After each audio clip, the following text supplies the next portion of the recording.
कितने पैसे कमाए? अभी मेरे ऊपर 96 लाख रुपए का कर्ज है। कितने?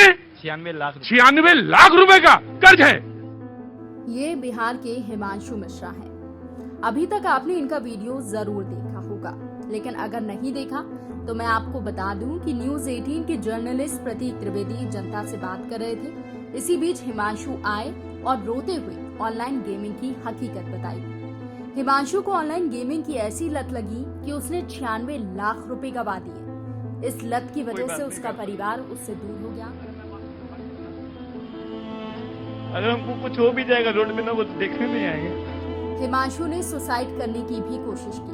हमने सुसाइड अटेम्प्ट किया लेकिन बच गया। हिमांशु जेईई मेंस क्वालिफाई भी हैं, लेकिन इस गेम की लत को पूरा करने के लिए उन्होंने कॉलेज की फीस ऑनलाइन गेमिंग में लगा दी और फ्रॉड भी किए। ये सिर्फ हिमांशु की कहानी नहीं है। भारत में लाखों ऐसे युवा हैं जो ऑनलाइन गेम्स की लत में फंसकर अपना भविष्य बर्बाद कर चुके हैं। आज वीडियो में इसी बारे में बात करेंगे और देखेंगे कि आखिर भारत में ऑनलाइन गेमिंग का क्रेज कितना है। इसलिए वीडियो को आखिर तक जरूर देखें।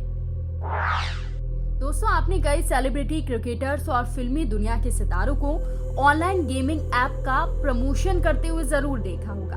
यहाँ तक कि इंडियन प्रीमियर लीग यानी आईपीएल की टीम की जर्सी पर भी आपने कई सारे गेमिंग एप्स के प्रचार देखे होंगे। ऐसे भारी भरकम और असरदार प्रचार से ऑनलाइन गेमिंग का क्रेज काफी बढ़ गया है। आपने कई सारे एड्स देखे होंगे जिसमें कहा जाता है कि घर बैठे लाखों करोड़ों रुपए कमाएं, लेकिन हकीकत ये है कि ये एप्स लोगों को पैसा देने के बजाय उनसे पैसा लूटते हैं। आइए अब जान लेते हैं कि आखिर भारत में ऑनलाइन गेमिंग का क्रेज कितना है। आपको जानकर हैरानी होगी कि भारत में 2023 में ऑनलाइन गेमर्स की संख्या 455 मिलियन थी। ये नंबर हर साल 8 से 10% बढ़ रहे हैं और इस साल ये नंबर 491 मिलियन का आंकड़ा पार कर सकता है। ऑनलाइन गेम के खिलाड़ियों में महिलाओं की तुलना में पुरुष ज्यादा हैं और चिंता की बात यह है कि 30 साल तक की आबादी के करीब 65% लोगों में ऑनलाइन गेम का भूत सवार है। अंडर ग्रेजुएट लोगों के लिए ये सबसे फेमस एंटरटेनमेंट है और कोविड के बाद से ऑनलाइन गेमर्स बढ़ गए हैं। आइए अब समझते हैं कि जब ऑनलाइन एप्स को लेकर लोग अवेयर हो चुके हैं तो फिर भी लोग ऐसे एप्स के जाल में कैसे फंस जाते हैं। दरअसल होता यह है कि जब आप शुरू में इस तरह के ऑनलाइन ऐप से जुड़ते हैं तो पैसे कमा भी सकते हैं, जो कि आपको पैसे कमाने का एक आसान तरीका लगने लगता है। फिर आप इस पर और अधिक पैसे खर्च करने लगते हैं, लेकिन तब आपको कुछ नहीं मिलता। कई यंगस्टर्स दोबारा पैसे जीतने की उम्मीद से ऑनलाइन गेमिंग में हाथ आजमाते हैं। कई बार वो जीत जाते हैं, लेकिन कई बार लाखों रुपए हार जाते हैं। गेम खेलकर अमीर बनने की लत की वजह से आजकल के युवा, खास तौर पर 15 से 25 साल के युवाओं के बीच ऑनलाइन गेमिंग का भूत सवार है।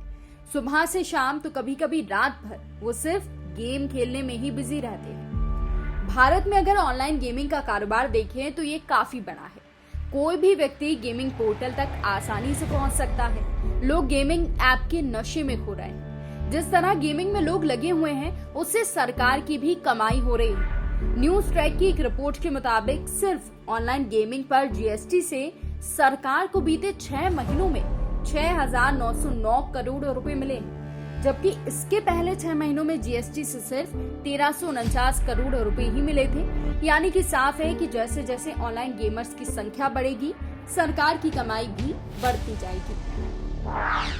आइए जानते हैं कि आखिर ऑनलाइन गेम खेलने की लत लोगों को कैसे लग जाती है। दरअसल ये ऐप नए यूजर को अट्रैक्ट करने के लिए शुरू में उन्हें फ्री में गेम खेलने का ऑफर देते हैं। एक बार जब लोग गेम खेल लेते हैं तो उन्हें सोशल मीडिया के जरिए टारगेट किया जाता है। ऐप को कुछ इस तरह से डिजाइन किया जाता है कि यूजर्स लंबे समय तक इस पे खेलते रहें, वो पूरी तरह गेम से चिपके रहें। जब फ्री क्रेडिट खत्म हो जाते हैं तो इसमें आपको पैसे लगाने पड़ते हैं। जब कोई भी यूजर पहली बार ऑनलाइन गेम्स ऐप में पैसा लगाता है तो इससे जुड़े कई एड्स उसे दिखाई देते हैं, जो यूजर को बार बार वापस गेमिंग वेबसाइट पर आने के लिए अट्रैक्ट करते हैं। आइए अब समझते हैं कि क्या ऑनलाइन गेमिंग की लत से बचना पॉसिबल है। दोस्तों, किसी भी चीज की लत को कम करना आसान नहीं है, ऐसे ही गेमिंग की लत को भी आसानी से कम नहीं किया जा सकता। ऐसे में आपको हर दिन खेल का समय 30 मिनट तक सीमित करना होगा। आप फोन पर रिमाइंडर भी लगा सकते हैं। कई बार गेमिंग की लत इतनी ज्यादा बढ़ जाती है कि लोग अलग अलग तरह की गेम डाउनलोड कर लेते हैं, लेकिन लत को कम करने के लिए आपको गेमिंग एप्स को भी कम करना होगा। गेमिंग की लत कम करने के लिए आप स्ट्रेस फ्री एक्टिविटीज पर ध्यान दें, योगा, मेडिटेशन और साइकिलिंग जैसी चीजें करें, आउटडोर गेम्स खेलें। अगर फिर भी आप बहुत ज्यादा परेशान हैं, तो किसी अच्छे साइकोलॉजिस्ट से बात करें।